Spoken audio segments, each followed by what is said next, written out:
Hey, what's up guys? It's your pal Ben here from Twig Cycles in Hagerstown, Maryland, and I'm super excited to say we just got one of these 2023 Honda SCL500 Scramblers in the candy orange, and this bike has lived up to every expectation I had of the SCL500. It's a blast to ride.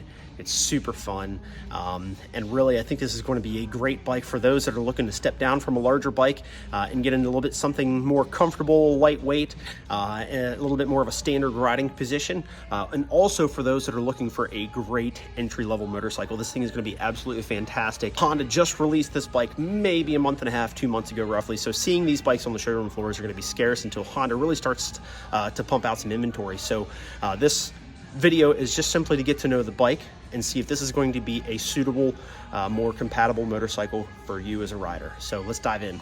All right, guys, so let's go ahead and dive in here. 2023 Honda SCL500 Scrambler coming at you with the beautiful candy orange. They have two color palettes on this motorcycle. So we have the candy orange. We also have a really cool matte army green from Honda.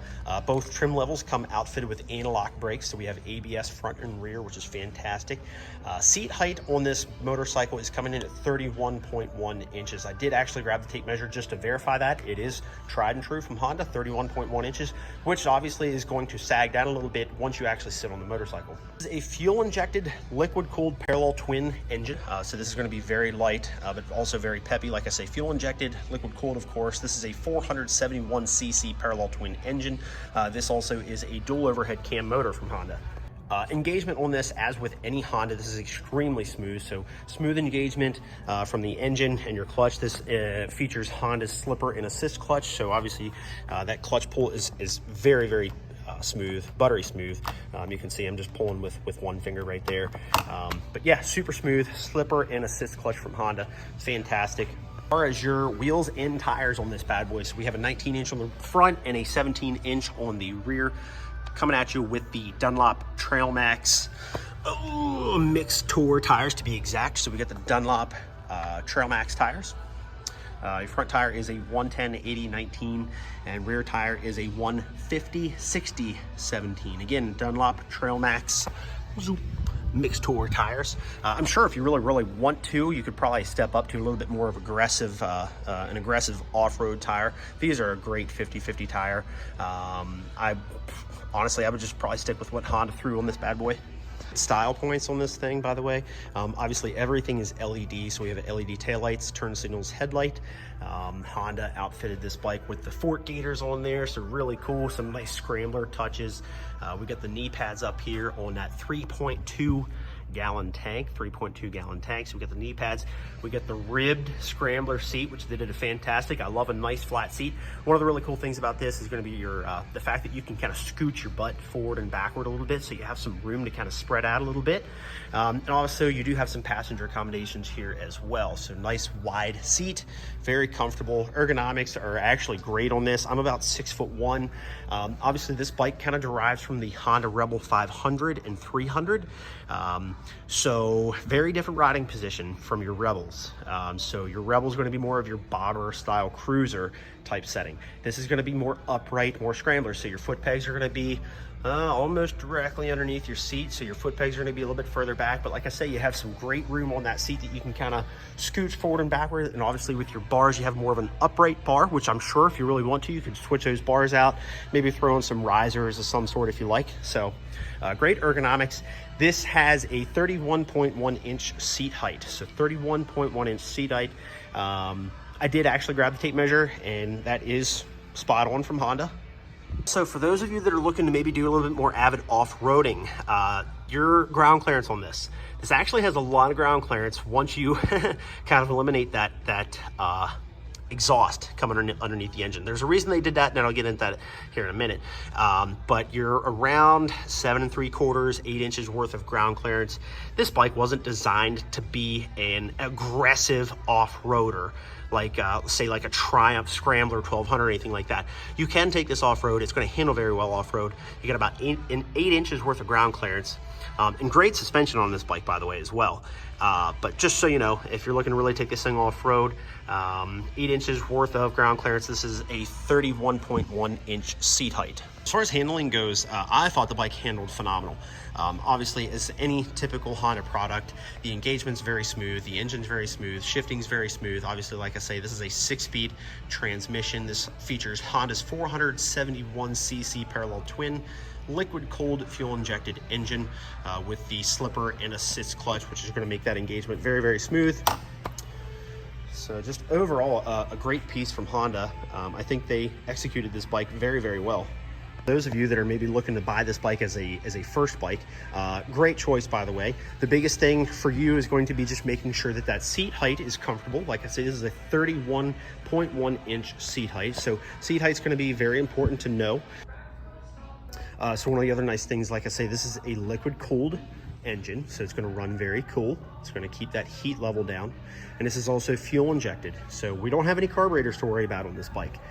So going back to what I said on my Rebel 500 video that I did a couple months back, if you're looking to buy this bike as a first bike, one of the beautiful things, you're not gonna have to worry about carburetors getting gummed up or anything like that when you're letting the bike sit in those colder months. But there's no fuel valve, there's no choke or anything like that. It's very simple. All we're gonna do is reach up here and turn the key.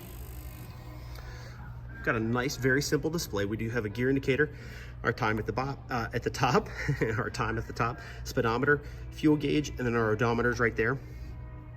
So key is on. We have kill switch over here. There's off, on, and then I'm sitting here in neutral, so I can go ahead and fire the bike up.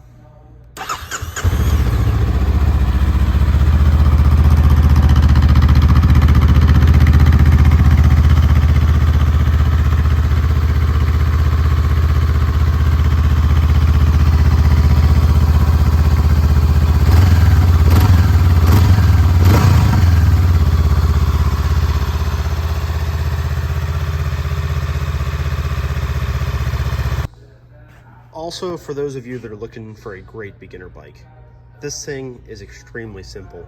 Obviously, I showed you how to start the bike up. We have our key there on the left. We have our emergency cutoff switch. There's off and on. Start button's right there. Like I say, no fuel valve or choke or anything like that.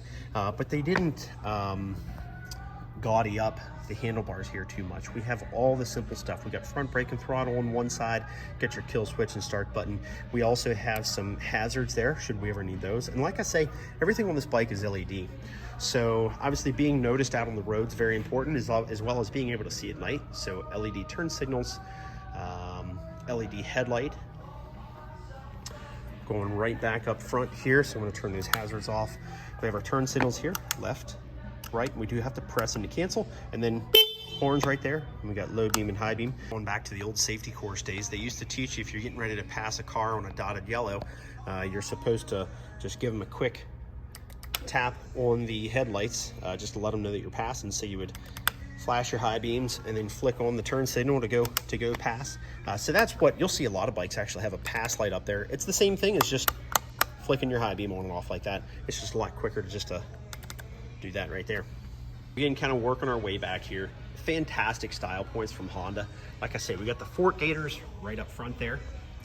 We have that really cool sleek design on the tank with those knee pads. We get the ribbed Scrambler style seat, the high exhaust coming out near the tail, and of course that nice tall suspension giving us 8 inches worth of ground clearance roughly. So going back to the reason they did the exhaust like this, so going back to making this bike a very beginner-centered motorcycle, they teach you in the safety course, hey, we want you to be able to focus on you, the bike, and the road. We want you to keep your knees tucked up against the tank. So one of the things you'll notice, obviously, the air box is tucked away. So we don't have any air boxes or anything sticking out yay far. And also, we don't have an exhaust coming out near our leg to make our legs hot or burn our legs or anything like that. So this is a great, very beginner-centered motorcycle. They wanted to make this design as simple as possible, as beginner-centered as possible. This is a very confidence-boosting motorcycle. And like I say, they just wanted to keep that design very sleek and very simple. And I just think that was very, very well executed from Honda. So that's why they did the pipe underneath the engine kind of like that, just for those of you that are wondering. I did forget to mention weight. So we already mentioned some of the ergonomics. This is a 31.1 inch seat height motorcycle, roughly 7 3/4, 8 inches worth of ground clearance. This bike only weighs 419 pounds. 419, and that's actually, according to Honda, with all accessories, all the stuff that you see, the way the bike sits right now with fuel and oil and everything. So weighing in at 419 pounds is a very lightweight bike, which is important, obviously, because we have a little bit taller seat height. So just food for thought. So something else that's kind of hidden here, for those of you that are unfamiliar, we do actually have some preload adjustment here on our shocks. We got dual shocks on this bad boy. So we have some preload adjustments. So if you're weighing this bike down with maybe one rider and a passenger, or one rider and some luggage or anything like that, we can actually preset the suspension for the assumed weight, which is pretty cool. So if you have a spanner wrench at home in your garage, you pretty much just hook it on one of these little teeth right here, and you'll spin it one way to make it a little bit stiffer or looser based on what you want. I'm just going to take a minute and zoom out here just so you guys can get your eyes full. I think stylistically they executed this bike very, very well. Like I say, LED headlights, taillights, turn signals, 3.2 gallon tank. This is a fuel injected motorcycle, liquid cooled of course, featuring Honda's 471cc parallel twin dual overhead cam engine. Great style points, Honda. Very well executed.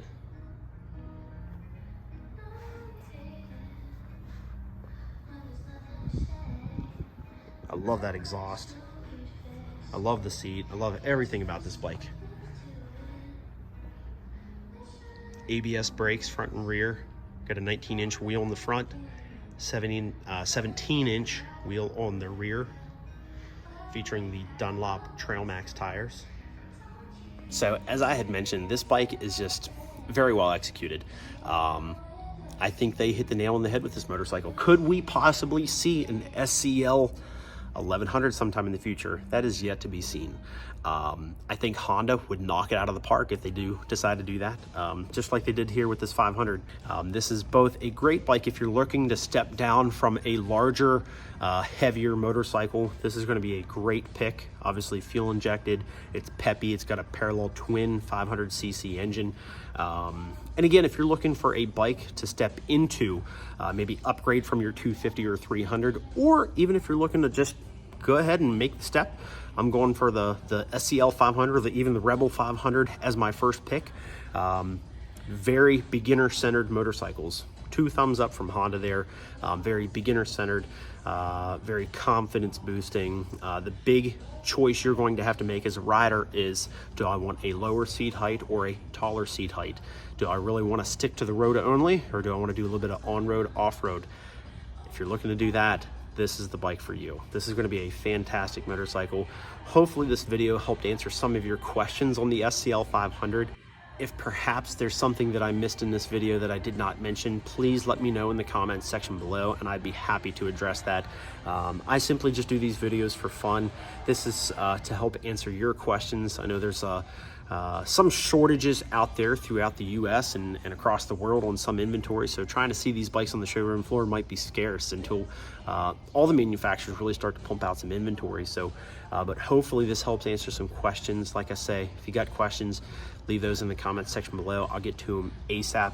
I appreciate you guys for watching, and ride safe. We'll see ya.